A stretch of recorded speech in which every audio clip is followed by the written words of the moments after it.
I'm sure everybody's aware of the Hollywood writers' strike and the actors' strike. There's been a lot of good content made about it. Wanted to discuss some of my thoughts about it. Came across a video by Disparu. I'm a big fan of his. Very, very intelligent guy. He's always got interesting videos, and I always find when I'm watching them, I've got a lot of things that I'd like to say and respond to. So everybody's got their opinions, and honestly, I'm not entirely sure where I fall on it either. Some of the demands they're asking for seem to be a little bit ridiculous, but there's definitely a lot of value and validity on both sides. I kind of wanted to see what his take was and react to that. The writer's strike has been insane since its inception, whether that be speeches from the Empire. We will not allow you to take away our dignity, our right to work and earn a decent living. We are union through and through, all the way to the end. It's just absurd. Your average actor or writer is just trying to eke out a living so they can afford to pay for their apartment or their townhouse. And then you get somebody like Bryan Cranston, standing up for the little guy. We're union. Yeah, easy for you to say. Hey, what do you think that guy's worth? Like $100 million? He has no idea what these people are actually talking about. It's one of the biggest mistakes that they keep making with these speeches is you're not talking about the average person, and they've got to drop their kids off at daycare and then fill up their car with gas. You have somebody like Bryan Cranston up there pumping his fist on the podium. I really like Bryan Cranston. A great actor. He seems to be a really genuinely decent guy. Except that time that he shaved his head and started selling meth. That was weird. It all comes at a time where the entertainment industry is at its lowest, producing things like Robyn Hood. And you know they just saw the word Hood and ran with it. And yes, that's a Canadian production. No, that's not serious, is it? Robyn Hood?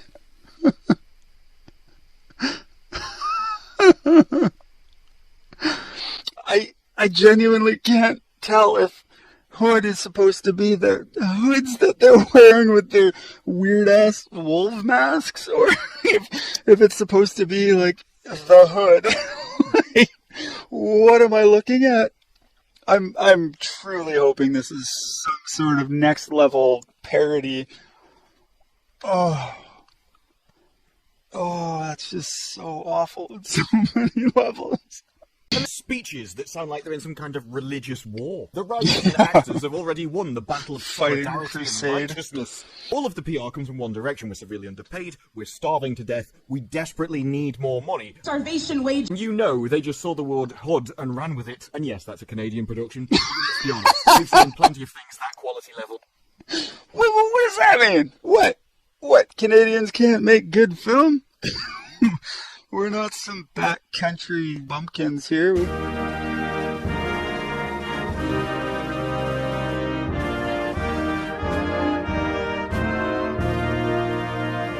Okay, maybe we are. And that's awesome. But, yeah, it's all good. He's British. What would he know about Canada, right? Already. With that in mind, you can understand why they took the cruel angle, rather than the we produce such great quality. We deserve to get paid more for our output. And you'll have to bear with me if I don't exactly believe these kind of stories. Yeah, he's dead on with that. It's hard for actors and writers to be demanding more money when all we're seeing is flop after flop. With, the rare exception, of course, but the majority of these woke Hollywood movies cramming messages that nobody asked for into productions that should be just absolute slam dunks. It's hard to try to back them and support them and say, yeah, they definitely deserve more money. For what? Losing Disney, $1 billion in the last year? Pixar, the company that couldn't possibly go wrong for 20-something years. When was the last time they made an actual, legitimate, bona fide, culturally iconic film? The majority of Americans support the writers. Gallup poll finds. Oh, I believe the poll found it. Whether it's an accurate representation of the American public, though, is an entirely different question. Especially when they say it's a whopping 72% are sympathetic to the strike. Although I can understand how... I do believe that the poll found that.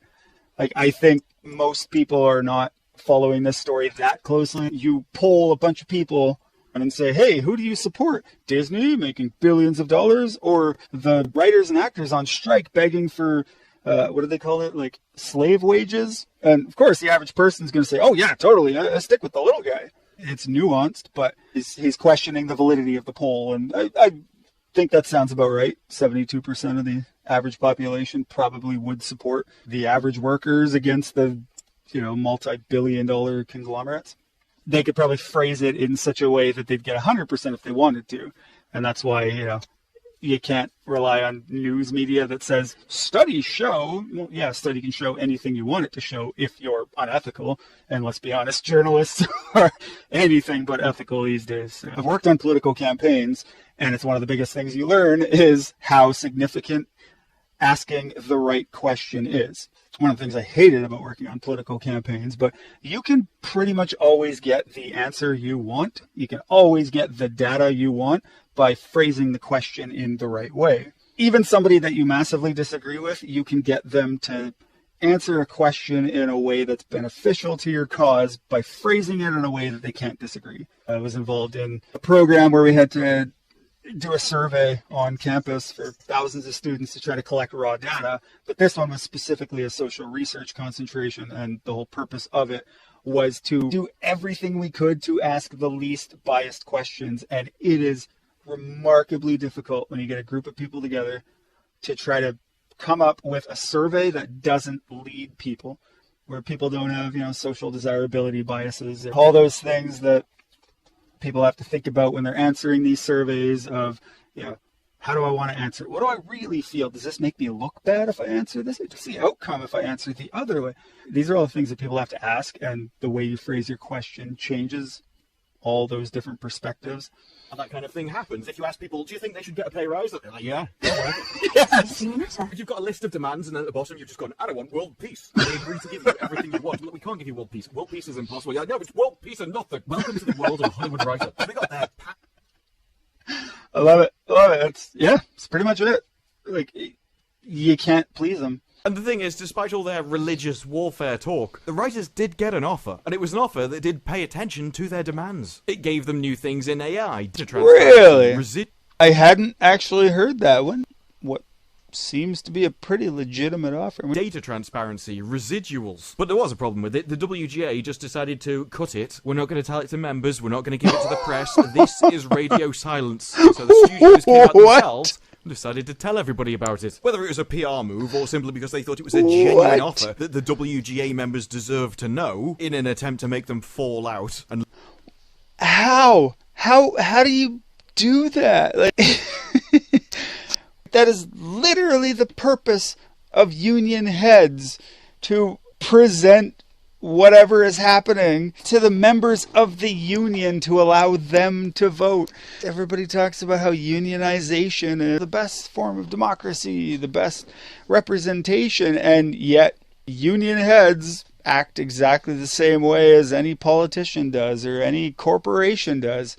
It's not democracy. Unions are not about giving voice to the little guy like all these Marxists want to believe. It's about power and money for the top executives. That's the way the world works. It's not good. It's not a good thing. There's the quote, capitalism is the worst form of government except everything else we've tried. That's pretty much it. You can try any other form of governance, or how do the workers govern themselves? They create unions, and then you have union heads and union reps. And what happens? The exact same thing as in corporatism and capitalism. It's all the same. You end up with the people at the top getting all the power and money and still subjecting the people below. So even in resistance to capitalism, you still end up with a form of cronyism. You have a film with dwarves in it, and you want to have representation of dwarf actors, and you get Peter Dinklage complaining that, oh, we're still doing this? That's nonsense. Oh, I thought we were beyond this. Then Disney goes, okay, no dwarves. We're going to have 7 magical creatures. People go, what? No dwarves? Hey, what? You're taking away representation? We need more women in film. Yay, women in film. Oh no, but that woman had flaws. Oh, well, women will never have flaws in film. Yay. Then people go, well, they're not relatable. Yeah. You'll never be able to please them. Makes you question exactly what they're going for. They have already agreed some of it, and tends to be the weird stuff. For instance, late-night comedy writers got safeguards. Why? Out of every single piece of entertainment, late-night comedy has to be the ones that people miss the least. Surely, was anybody even watching it in the first place? Even James... Oh, man. The late night... comedy, if you can even call it that. It really is disappointing to see how far late night comedy has gone. When I was a kid, it was a legitimate social debate of, were you a Letterman fan or were you a Leno fan? Like, you could make a top 10 reasons why, and everybody knew what you were talking about. Everybody knew that was a Letterman thing. You could do your best Leno, It was the kind of thing that we grew up watching with our parents, and I'd go over to my cousin's place, and they were big Letterman fans. It was iconic. It was a huge part of so many people's upbringing were the late night talk shows. And before that, you had Johnny Carson. Everybody watched Johnny Carson. Do you know anybody who watches late night now? Like, you had your Conan fans who stuck with him, and I'm a big fan of Conan. I really liked it. But Craig Ferguson, I was always a big fan of his. But again, I don't know anybody that was like a big fan of Seth Meyers. James Corden, I'm just not even... There's no point even going there. Really interesting that they've chosen, the late night writers to have guarantees. I loved Colbert when he was on the Colbert Report. Like, that was appointment TV. I watched that every night. And then he went to late night and just lost any bit of edge, any bit of bite, any bit of social commentary out the window, and just became bland. And Orange Man is bad. Oh, look at the Orange Man. Look at his hair flapping in the wind. Oh, build a wall. And that apparently classifies as comedy. Again, not political. I'm Canadian. Couldn't care any less about all of that. Just comedy used to be funny. Late night shows just got so political where they just took the lowest hanging fruit and would just bash it over and over and over. And it's the one area I've never heard anyone go, I really miss Jimmy Kimmel. They need to pay these writers more because we need Jimmy... Oh, Jimmy Kimmel, yeah. Oh, like The Man Show? I'm assuming I'm not the only one here who remembers The Man Show, Jimmy Kimmel and Adam Carolla. Oh, man. Yeah, I was a 14-year-old boy once and had the same sense of humor. And then suddenly Jimmy Kimmel becomes the hero of the left. It turns out that Jimmy Kimmel was thinking of retirement before the writer's strike, and now I really enjoy working. I'm going to come back. So that's another incredibly positive thing. We've got the... Well, yeah, what does Kimmel make? Like $30 million a year or something like that? I heard he's got just some ridiculous deal. Oh, $15 million a year. He makes $88,235 per show. So yeah, you can imagine why, stepping away from that might be a little harder than you think. Especially since he doesn't have to do anything. He's got writers to come up with his lame-ass jokes. He just has to pretend that they're not the worst pieces of garbage ever. On top of that, a 15% increase in weekly rates. This would take a writer from $9,900 a week. What? That's what we're talking about here? $10,000 a week currently? That's their starvation wages? The studios are willing to up that to $11,300 per week?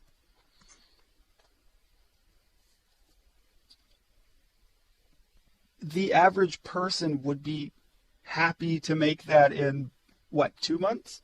That's a whole different thing.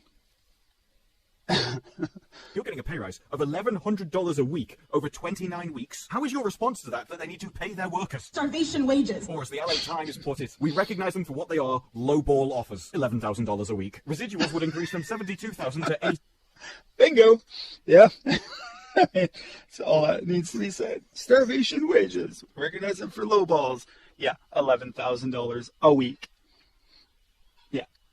WGA wanted minimum writing rooms of I think it began at 6 and went up to 12 people very quickly. It's just not how you run a business. Whereas under this new structure, only the best writers will be able to keep a job in the first place. All the chaff and the talent. Oh no, a meritocracy? Where you mean you have to do your job and do it well to keep having a job or continue getting a job? What? The fact that they feel this is such a threat to their industry is probably a good indication of why their industry is dying. There will be landmark protections against AI, which is something the writers kept talking about all the time. I don't want to be scanned into a computer and used forever. I don't want to act out something that a computer has written with no soul. The studios even backed down on that, saying written material produced by AI will not be considered literary material. See, that's... I'm kind of surprised that the studios would even back down on that. That's the one thing that I definitely truly agree with the actors and the writers on. There have to be protections regarding AI in place, because we all know where things are going. We all know how far AI is going to be pushed, doing motion capture of actors so that they can just replicate them with AI and remove actors. So you do one small job once and they track everything and put you in the system forever, so they never need to hire you again. I think if you're going to be transparent with the data, you should just publish the analytics. I'm sure you've already got them. If YouTube has analytics that allows us to see what happens on the videos, I'm sure all the streaming services have that. Yeah, that's a very good point. I mean, I can post a video on YouTube or Twitch, and I have almost 0 followers, and yet still I get a full write-up of the analytics of who watched, how many people watched, how long did they watch for, what parts did they jump in on, what parts did they jump off on, what are your average viewers, what are your maximum viewers, how many new viewers, what country are they from.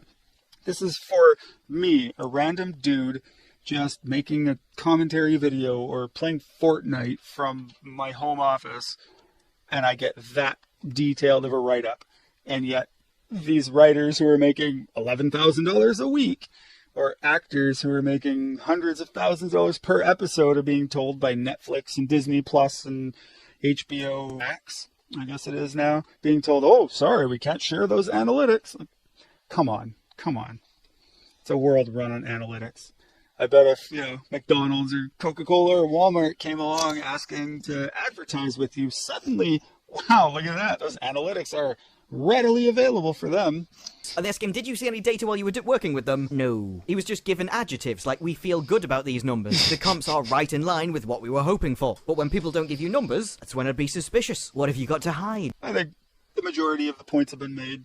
It'll be interesting to see how it all works out. I'm going to keep following this story, and I don't see it ending anytime soon, so I'm sure there will be a lot more to discuss as we go. Keep jumping in and giving my thoughts on the latest updates. So thanks for checking it out. If you like this, follow me. Thanks for stopping by. Hopefully I'll, see you soon.